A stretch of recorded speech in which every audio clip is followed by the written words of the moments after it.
주일 예배 오신 여러분 주님의 이름으로 환영합니다.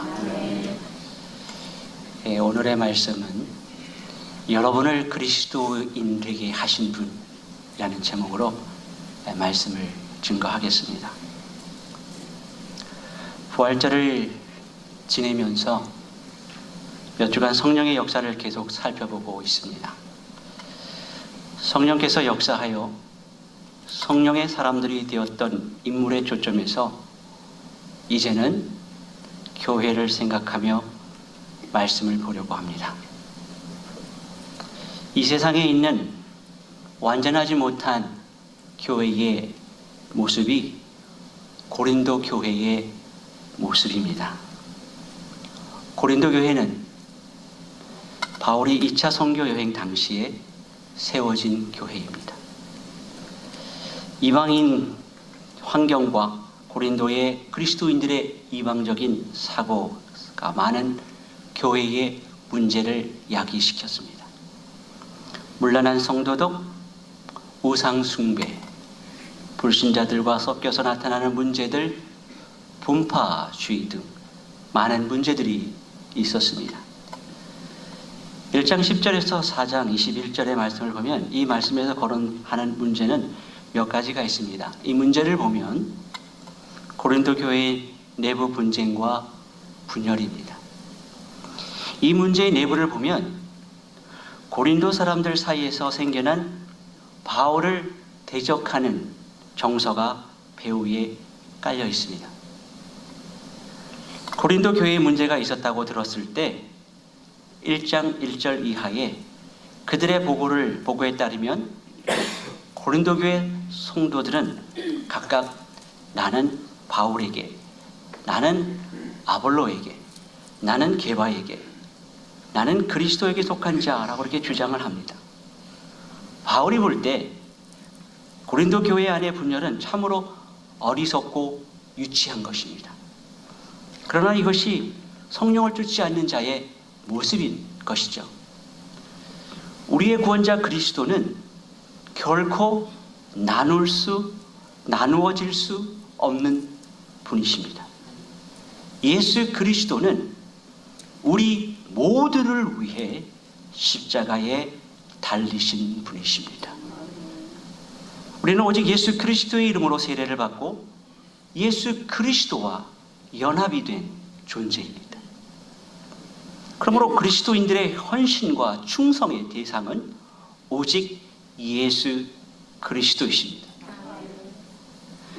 고린도 교회에는 분명 많은 문제가 있었던 교회였습니다. 그러나 바울은 결코 절망하지 않았습니다.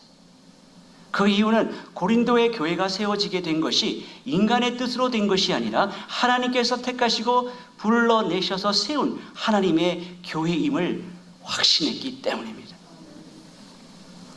그리고 다른 하나의 문제는 이 모든 분쟁과 분열이 이 세상 지혜, 소피아라고 하는 이름으로 진행되고 있다는 것이죠. 이 지혜라고 하는 말로 복음을 잘못 이해하는 결과가 생겨난 것입니다. 바울의 고민은 고린도 교인들이 헬라의 지혜에 빠져서 그들이 받아들였던 그 십자가의 도를 저버리게 되는 일이었습니다. 바울은 지금 그리스도인으로서 살아야 할 일과 세상 지혜와 관련된 삶이 얼마나 무슨인가를 설명하기 위해서 오늘 본문을 말하고 있습니다. 주목해야 할 점은 고린도전서 1장에서 2장의 말씀에서 그리스도라는 단어와 십자가라고 하는 단어가 계속 반복되어 강조되고 있습니다. 바울은 이렇게 말하고 있습니다. 교회가 시험에 빠지게 된 것은 복음을 상실한 것이고 은혜가 말랐기 때문이다. 이렇게 말하고 있습니다. 그러므로 예수 그리스도와 그 십자가 외에는 다른 것으로는 치유될 수 없다는 거예요. 고린도 교회는 문제가 많은 교회였지만 모든 문제들을 복음으로 치유하고 있습니다. 고린도전서의 9절을 보면 1장 18절에 십자가의 도가 멸망하는 자들에게는 미련한 것이요 구원을 얻는 우리에게는 하나님의 능력입니다. 이렇게 말하면서 그리스도께서 십자가에 죽으신 것으로 시작해서 마지막 장 15장 12절의 말씀 보니까 그리스도께서 죽은 자 가운데서 다시 살아나셨다 전파하거늘 너희 중에서 어떤 이들은 어찌하여 죽은 자 가운데서 부활이 없다 하느냐 라고 다시 살아나심으로 말씀을 맺고 있습니다. 즉 주님께서 죽으시고 다시 사셨다는 복음에서 답을 찾고 있는 것입니다. 복음은 문제에 대한 답입니다. 자, 그렇다면 그런도 교회가 혼란 가운데 있게 된 원인이 어디에 있는가 하는 점은 분명해지는 것입니다. 그것은 바울이 전해준 복음을 상실했기 때문입니다. 복음은 세상의 지혜로는 전혀 알 수 없는 내용입니다. 이 세상 지혜로 보면 십자가의 지혜라고 하는 것은 미련하고 어리석어 보이기 때문에 그렇습니다. 그런데 하나님의 지혜가 세상 사람들에게 미련하고 어리석게 보이도록 하신 분이 누구이십니까? 바로 하나님이시라는 거예요. 그래서 하나님의 영광이요 비밀이신 예수 그리스도의 십자가를 세상은 알지 못하였다라는 것이죠. 자, 그러면 도대체 누가 하나님의 지혜요 비밀인 그리스도를 알고 믿을 수 있겠는가라는 것입니다. 오늘 본문 10절과 11절의 말씀을 보니까 오직 하나님이 성령으로 이것을 우리에게 보이셨으니 성령은 모든 것 곧 하나님의 깊은 것까지도 통달하시느니라. 사람의 일을 사람 속에 있는 영 외에 누가 알리요? 이와 같이 하나님의 일도 하나님의 영 외에는 아무도 알지 못하느니라. 이렇게 말씀하고 있습니다. 바울이 선포한 십자가의 복음이 바로 하나님의 지혜이고 그것을 오직 성령 하나님에 의해서만 깨달을 수 있게 하셨다는 거예요. 오늘 성령에 관한 내용이 너무나 왜곡된 부분이 많이 있습니다. 성령의 사역이 어떤 것인지 과연 제대로 알고 있는 성도가 있을까라고 물을 정도로 정말 그렇게 왜곡되어 있는 부분들이 있다고 생각이 듭니다. 성령에 관하여 알아야 할 사실은 성령님은요 우리 내면의 어떠한 느낌, 힘을 말하는 것이 아닙니다. 성령께서는 바로 하나님이시다라는 사실을 우리는 알아야 합니다. 누가복음 24장 49절의 말씀을 보니까 예수님께서 이렇게 말씀하셨어요. 내 아버지께서 약속하신 것을 너희에게 보낸다. 그러므로 너희는 위로부터 오는 능력을 입을 때까지 이 성에 머물러 있어라. 이렇게 말씀하셨습니다. 자, 이 말씀대로 제자들은 예루살렘에 머물러 있었고 제자들은 약속하신 성령을 받았습니다. 성령을 받은 사람들이 날마다 성전에 모이기를 힘쓰고 집에서 떡을 떼며 기쁨과 순전한 마음으로 음식을 먹고 사도의 가르침을 받았습니다. 또 자기들의 소유를 팔아서 가난한 사람들에게 나눠주고 필요한 사람들에게 공급을 했습니다. 이를 처음에 했던 사람이 바로 바나바라는 사람이죠. 바나바가 그렇게 하니까 너도 나도 자기의 소유를 팔아서 사도들에게 가져오는 거예요. 그 중에 아나니아와 삽비라가 있었습니다. 아나니아는 자기가 가진 땅의 얼마를 팔아서 아마도 성령에 의해서 주어진 마음에 의해서 결정했을지 모르겠어요. 다 내려놓고 아깝다 이런 생각이, 또 미래가 좀 불안하다 그런 생각이 들었는지도 모르겠습니다. 그래서 땅을 판 돈 중에 얼마를 떼어 숨기고 나머지 돈을 사도들에게 가져왔습니다. 그의 아내 삽비라도 이 모든 사실을 알고 있었습니다. 이 부부의 불행은 이렇게 시작이 됩니다. 이 사건에서 성령에 관한 말씀이 언급되어 있습니다. 사도행전 5장 3절과 4절의 말씀을 보면 베드로가 아나니아에게 이렇게 말합니다. 어찌하여 사단이 내 마음에 가득하여 내가 성령을 속이고 땅값 얼마를 감추었느냐. 땅이 그대로 있을 때에는 내 땅이 아니며 판 후에도 내 임의로 할 수 없더냐. 어찌하여 이 일을 내 마음에 두었느냐. 사람에게 거짓말하는 것이 아니요 하나님께로다. 이렇게 말씀하고 있습니다. 이 구절에서 하나님, 성령 하나님과 성령님과 하나님을 동격으로 말하고 있습니다. 그들이 성령을 속였다라고 합니다. 그런데 말씀의 끝부분에 보니까 그들의 거짓말이 사람에게 거짓말하는 것이 아니요 하나님께로다 이렇게 말씀을 하고 있습니다. 다시 말하면 성령께 거짓말한 것이 곧 하나님께 거짓말한 것이다 라는 것이죠. 즉 성령님이 바로 하나님이다 라고 말씀하고 있는 거예요. 이 말씀에서 성령 하나님이 누구신가를 정확하게 설명하고 있는 것입니다. 성령 하나님은 성부 하나님, 성자 하나님처럼 존귀와 영광을 받으실 분으로 이렇게 나타내고 있습니다. 아나니아와 삽비라 사건 속에서 성령 하나님은 신의 산에 범죄한 죄인들을 불러 소멸시키는 위엄의 하나님으로 나타나고 있습니다. 그런데 위에서 우리 살펴본 말씀에서 성령 하나님께서는 우리에게 주어지신 분으로 이렇게 말씀을 하십니다. 성령님은요, 성령님께서 행하신 일이 사람 속에 들어와서 행하시는 그의 사역의 방식 때문에 많은 사람들이 오해를 하기도 하죠. 그 오해는 그런 거예요. 성령이 내 마음의 일부분처럼 오해가 되기도 하고, 그리고 성령을 마치 신내림처럼 그렇게 이해하는 사람들도 있습니다. 성령께서 우리 속에 들어오셔서 역사하시기 때문에 사람들이 이 성령 하나님을 하나님으로 인식하지 못하고 오해를 하는 것입니다. 성령을 하나님으로서 인식한 사람은요, 그분의 사역이 어떠한 것인지에 관해서 정확한 이해가 있어야 합니다. 10절에서 성령의 사역이 무엇인지를 보여주고 있습니다. 성령께서는 하나님 성부의 기쁘신 뜻을 통달하신다라고 말씀하고 있어요. 즉 성령은 성부 하나님의 영, 성부 하나님의 것들을 모두 아시는 영으로 나타나고 있습니다. 성령은 계시해 주시는 분이십니다. 요한의 언어로 표현한다면 성령은 그리스도의 것들을 취하여 우리에게 알려주시는 분이십니다. 12절의 말씀을 보면 하나님의 영을 설명하기 위해서 세상 영과의 구분이 됩니다. 우리가 세상의 영을 받지 아니하고 오직 하나님으로부터 온 영을 받았으니 이는 우리로 하여금 하나님께서 우리에게 은혜로 주신 것들을 알게 하려 하심이라. 우리가 이 하나님의 영을 받았다라고 말하고 있습니다. 하나님의 영은 세상 영과 이렇게 반대가 되는 것이죠. 이것은 14절에서도 확인이 됩니다. 육에 속한 사람은 성령의 일들을 받지 아니하였다. 세상의 영에 속한 사람에게 하나님 영에 속한 일은 미련하게 보이고 깨닫지도 못하는 것이다 라고 하였어요. 세상 영과 하나님의 영은 반대되는 것이죠. 우리가 바로 이 영을 받았다라고 설명합니다. 자, 그렇다면 이 세상과 반대되는 하나님의 영을 우리가 받음으로써 그분께서 우리에게 가르치시는 것이 무엇입니까? 성령의 사역이 무엇입니까? 12절에서 13절의 말씀을 보면요, 성령은 하나님과 그리스도의 방법으로 가르쳐 주시는 분이십니다.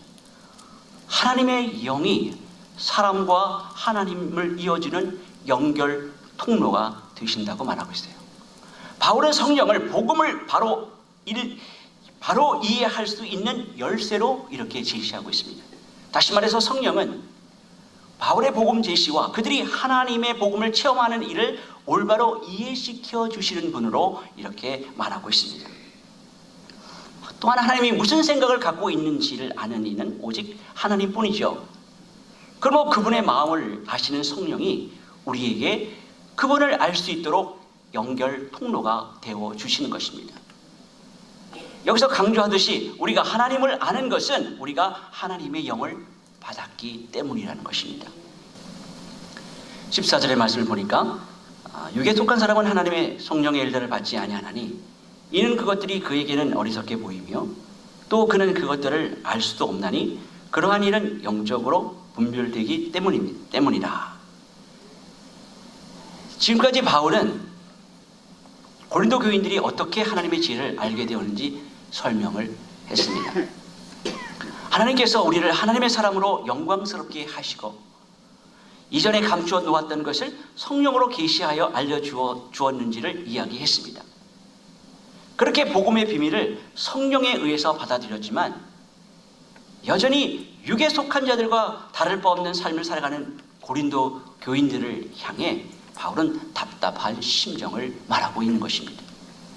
세상에 속해 있는 모든 사람들은요, 육신적인 사람들이거나 영적인 사람들이거나 두 부류에 속합니다. 자, 그러면 바울이 말하고 있는 육에 속한 사람은 어떤 사람인지를 먼저 살펴보도록 하겠습니다. 육에 속한 사람은요, 오직 자연적이고 태어난 대로 혼의 지배를 받으면서 욕심과 썩어질 것에 종이 되어 살아가는 자를 일컫는 것입니다. 그러나 그들에게도 일반 은총에 의해서 죄에 대하여 슬퍼하고 싫어할 수 있고 정의감에 투철할 수 있고 불의에 대해서 대항하기도 합니다. 그러나 그들은 하나님의 지혜가 아닌 세상적 지혜를 생각하고 인식하는 존재입니다. 그러므로 그들은 성령과 아무런 연관 없이 살아갑니다. 에베소서 4장 19절의 말씀을 보니까 그들은 감각 없는 자가 되었다 이렇게 말씀하고 있어요.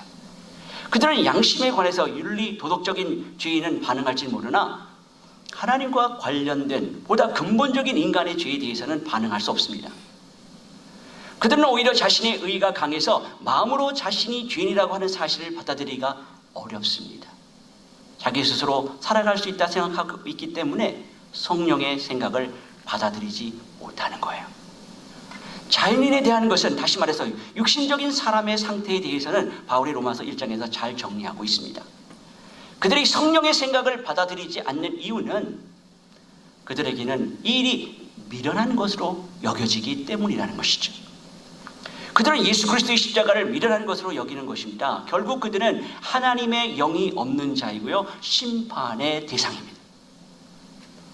14절 후반절에 보면 그는 그것들을 알 수도 없나니 그러한 일은 영적으로 분별되기 때문이라. 육에 속한 사람들은 성령의 사람들이 이해할 수 있는 것을 이해할 수 없음은 당연한 것입니다. 왜냐하면 그들에게 분별할 능력이 주어져 있지 않기 때문에 그래요. 그들의 마음과 생각은 세상적인 지식과 지혜에만 관심이 있기 때문에 하나님의 계신 영적인 일들에 대해서 듣고 이해할 수 있는 능력이 없습니다. 성령의 일들은 하나님께서 지혜와 계시의 영으로 눈을 밝혀주시고 영이 임한 자들에게 분별할 수 있게 하시기 때문이에요. 자, 그러면 영의 사람은 어떤 사람입니까? 15절과 16절의 말씀을 열어보시기 바랍니다. 15절과 16절 한 목소리로 우리 함께 같이 읽겠습니다. 시작. 신령한 자는 모든 것을 판단하나 자기는 아무에게도 판단을 받지 아니하느니라. 누가 주의 마음을 알아서 주를 가르치겠느냐. 그러나 우리가 그리스도의 마음을 가졌느니라. 앞서 14절 마지막 말이 영적으로 분별된다라고 말하며 15절의 시작을 신령한 자, 영적인 사람으로 이렇게 시작하고 있습니다. 여기서 신령한 자는 앞서 이야기한 육적인 사람과 반대되는 의미입니다. 신령한 자는 하나님의 성령에 의해서 가르침을 받고 구원을 얻은 자입니다. 그들은 모든 것을 판단할 수 있는 사람들이에요. 여기서 모든 것이라고 하는 것은 하나님이 예수 그리스도를 통해서 얻게 해주신 구원의 신비와 능력을 분별할 수 있는 것입니다.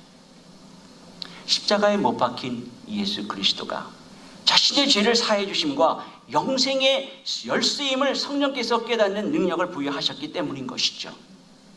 또한 그리스도인에 속한 성령께서 심지어 하나님의 깊은 것들까지 찾아 헤아리는 분이시기 때문인 거예요. 하나님께 속한 지혜는 사람들의 지혜로는 도저히 알 수가 없고 어떤 사람의 판단도 받을 수 없고요. 오직 영적인 사람만이 깨달을 수 있고 판단할 수 있는 것입니다. 바울 사도는 누가 주의 마음을 알아서 주를 가르치겠느냐라고 수사의문으로 묻습니다. 아무도 없다는 것이죠. 이제 바울은 서두에 시작했던 세상의 지혜와 하나님의 지혜로 글을 마치고 있습니다. 우리가 그리스도의 마음을 가졌느니라 라고 이렇게 마치고 있습니다.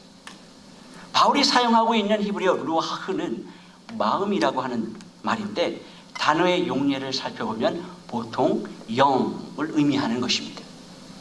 그러니까 하나님의 영을 소유한 자는 그리스도의 마음을 이해하는 거예요. 그리스도의 영은 그리스도의 마음과 생각을 아시기에 성도에게 주님의 마음을 계시해 주십니다. 오늘 고린도 교회의 성도는 성령의 역사를 경험하고 성령으로 그리스도의 복음을 알지만 여전히 삶은 육신에 속해 있는 사람들과 다를 바 없는 모습으로 살아가고 있습니다. 자기 욕심대로 자기 옳은대로 살고 자기의 생각을 주장하는 사람들에 의해서 십자가의 도가 미련한 것으로 수치를 당하고 있는 것입니다. 바울은 로마서 8장에서 이렇게 말합니다. 8장 5절에서 8절의 말씀을 보니까 육신을 따르는 자는 육신의 일을, 영을 따르는 자는 영의 일을 생각하나니 육신의 생각은 사망이요 영의 생각은 생명과 평안이니라. 육신의 생각은 하나님과 원수가 되나니 이는 하나님의 법에 굴복하지 아니할 뿐 아니라 할 수도 없습니다. 육신에 있는 자들은 하나님을 기쁘시게 할 수 없느니라. 기억하시기 바랍니다. 바울은 고린도 교회의 분쟁을 일으키는 자들을 향해서 이렇게 말하고 있습니다. 고린도전서 3장 3절과 4절의 말씀을 보니까 이렇게 말씀하고 있어요. 너희는 아직도 육신에 속한 자로다. 너희 가운데 시기와 분쟁이 있으니 어찌 육신에 속하여 사람을 따라 행함이 아니리요. 어떤 이는 말하되 나는 바울에게라 하고 다른 이는 나는 아볼로에게라 하니 너희가 육의 사람이 아니리요. 여전히 육신에 속한 자라고 그 증거는 너희 가운데 시기와 분쟁이 있고 어떻게 육신에 속하여 사람을 따르려고 하는 것이냐라고 질책하고 있는 것이지요. 고린도 교회의 문제들을 보면서 교회가 바로 세워지는 길은 하나님의 모든 것, 곧 하나님이 깊은 것까지 통달하시는 성령 하나님의 인도함을 받는 것입니다. 성도 여러분, 사탄은 교회의 문제들을 통해서 세상의 교회를 망신 주기를 원합니다.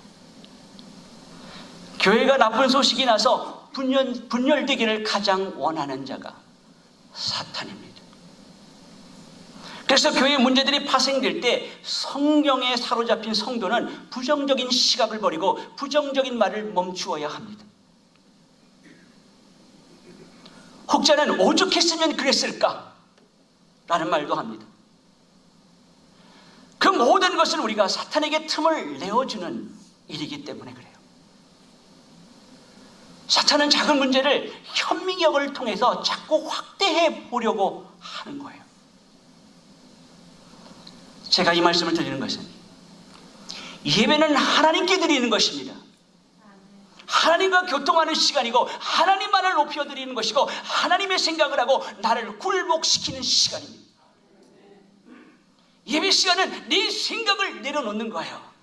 오직 나를 지으시고 나를 구원하신 그분만을 바라보고 육신적이고 나의 인간적인 모든 세상적인 더러운 것을 내려놓고 하나님만을 생각하며 알고 회복하는 시간입니다.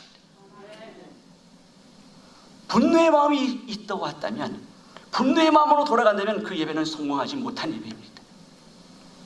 기억하시기 바랍니다. 하나님이 세우신 교회를 여러분들이 염려하신다면 여러분이 찾아야 할 자리는 기도의 자리입니다. 오랜 시간 특별히 이번 주일은 모세의 온유를 생각했습니다. 모세의 온유가 세상에서 겸손하고 바보 같은 모습만 있는 것이 아닙니다. 하나님의 뜻이 무엇인지를 분별하고 하나님의 뜻이라면 그것이 죽음이라도 불사하고 단호하게 감행하는 것입니다. 하나님을 향하여 순종하는 모습이 온유입니다. 온유는 약한 것이 아니라 진정한 의미에서의 강함을 의미하는 것입니다. 바울의 성품이 그랬고 예수 그리스도의 성품이 그렇게 나타나는 것입니다. 하나님의 뜻이라면 나의 체면이나 자존심 따위는 내려놓는 것이 진정한 온유가 아니겠습니까? 영에 속한 사람은 목사를 따라서도 안 되는, 영의 사람은 어떤 개인을 지지하는 일이 있어도 안 됩니다. 제가 말씀드리는 것은 한 인격체를 따르는 것은 아니라는 말씀이에요. 영에 속한 사람은 오직 예수 그리스도만 따라야 가는 것입니다. 교회는 어떤 사람의 주인이 아닙니다. 교회의 주인은 목사도 아닙니다. 교회의 주인은 장로도 아닙니다. 교회의 주인은 어떤 개인의 소유가 아닙니다. 오직 교회는 예수 그리스도 한 분만을 머리로 해서 나의 모든 생각을 그분께 복종하고 순종하기로 결단하며 따르는 성도 공동체임을 기억하시기 바랍니다. 목사는 말씀의 선포와 양을 보호하고 지킬 책임이 있는 거예요. 이 일에 여러분 모두가 힘을 모아주시기 바랍니다. 우리 모두는 오직 예수 그리스도만 자랑하고 말씀을 사모하고 삶의 예배자로 네 자신을 모두 부인하고 내려놓고 주의 뜻에 순종하여 살아가는 그리스도인이라는 소문이 우리 삶에서 나타나야 하는 거예요. 저는 예배에 목숨을 거는 목사가 되기를 열망하는 사람입니다. 예수님을 따르기를 소원하는 분들은 선포된 하나님의 말씀을 듣고 그 말씀에 반응해야 하는 거예요. 하나님의 뜻을 구하시고 나가는 우리 모두가 되시기를 소원합니다. 사랑하는 성도 여러분, 성령 하나님은 완전하신 삼위의 하나님이십니다. 하나님의 영이신 성령께서 안 보인다, 그렇게 생각된다 만홀히 여기서는 안 돼요. 성부와 성자와 구분되어 일하시는 한 위격이십니다. 성부와 밀접한 관계를 통해서 성부의 뜻과 생각을 우리에게 알려주시는 분이십니다. 결코 우리가 눈에 안 보인다고 함부로 할 수 있는 분이 아님을 기억하시기 바랍니다. 우리가 성령을 받을 때에 그 순간부터 성부 하나님과 성령 하나님과 친밀한 관계를 맺게 하시는 분이 성령 하나님이십니다.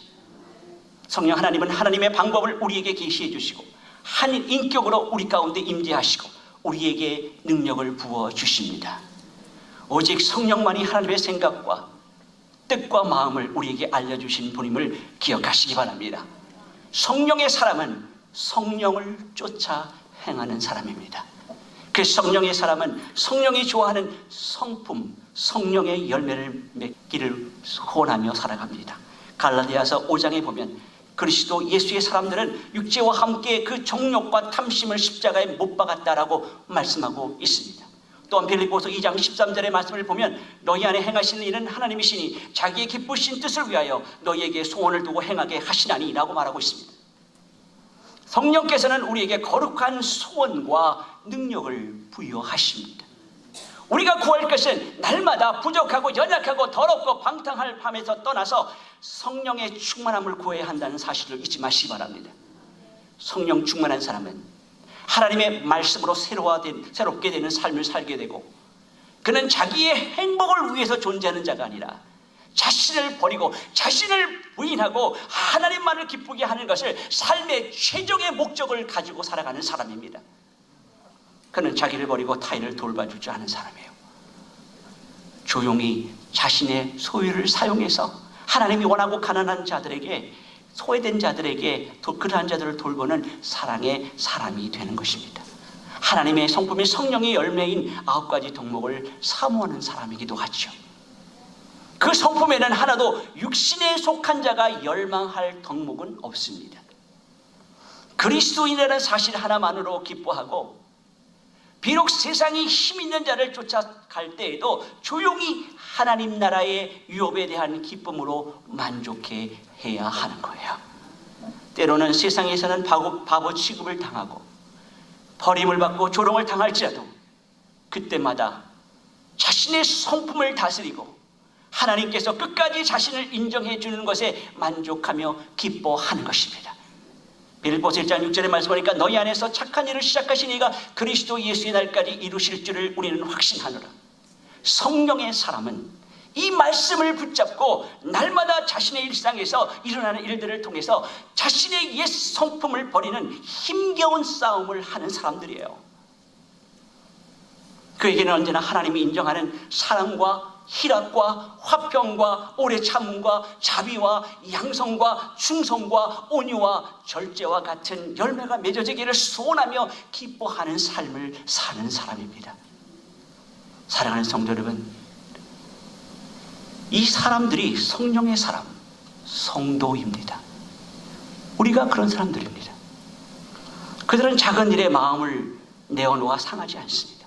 분별력을 가지고 항상 성령님을 의지하고 말을 하고 생각하고 그리고 사람들을 섬기는 사람들입니다. 교회가 하나 되는 일은요, 성령이 기뻐하는 임을 아는 자들입니다. 예수 그리스도의 교회가 자신의 뜻대로 좌지우지 되는 교회가 아니라는 사실을 아는 자들이에요. 오직 교회가 하나님의 뜻 가운데 이루어짐을 열망하며 살아가는 사람들입니다. 하나님이 가장 분노하고 심판하는 일이 무엇인지 아십니까? 교회 분열이에요. 그러나 사탄이 또한 좋아하는 일이 또한 교회의 분열임을 기억하시기 바랍니다. 교회가 마땅히 해야 할 일에 우리는 더욱 힘을 내야 합니다. 십자가의 도를 말로 전하는 전도, 십자가의 도를 여러분의 삶을 통하여 실천하는 구제와 봉사, 십자가의 도를 알지 못해 죽어가는 영혼들을 향해 복음이 닿지 않는 그러한 땅으로 전도하는, 선교하는 일에 게을리해서는 안 되는 거예요. 교회 곳곳에서 조용히 섬기고 전도하는 정말 아름다운 성도님들이 우리 교회에 많음을 저는 알고 있습니다. 그러나 개인적으로 조금 부끄럽게 생각이 되는 것은 우리 교회 역사에 비해 파송 선교사 한 분도 없어요. 주님이시면 어떻게 생각하실까? 그런 마음이 저에게 괴로움으로 다가오기도 합니다. 성령 하나님께서 우리를 다스리고 통치하는 교회로 하나님의 마음을 알고 그 뜻에 순종하고 자기의 것을 버릴 줄 아는 올림피아 중앙장로교로 거듭나기를 소원합니다. 사랑하는 성도 여러분, 우리 여러분의 마음에 주의 복음, 이 십자가의 피 묻은 복음을 가지고 가야 할 곳이 있다면, 그러한 느낌이 있다면 다음으로 미루지 마시고 바로 반응하며 살아가기를 소원합니다. 우리의 생각보다 훨씬 뛰어난 성령께서 우리의 염려와 근심을 다하시기에 성령 하나님을 의지함으로 준비해야 할 것을 준비하고 발을 옮기는 여러분이 되기를 소원합니다. 올림피아 중앙장로교회가 건강한 교회로서의 역할을 다하고 예수님의 소문을 내는 교회로 성장하기를 간절히 바라는 성도 한 사람 한 사람이 되시기를 예수 그리스도 이름으로 간절히 축원합니다.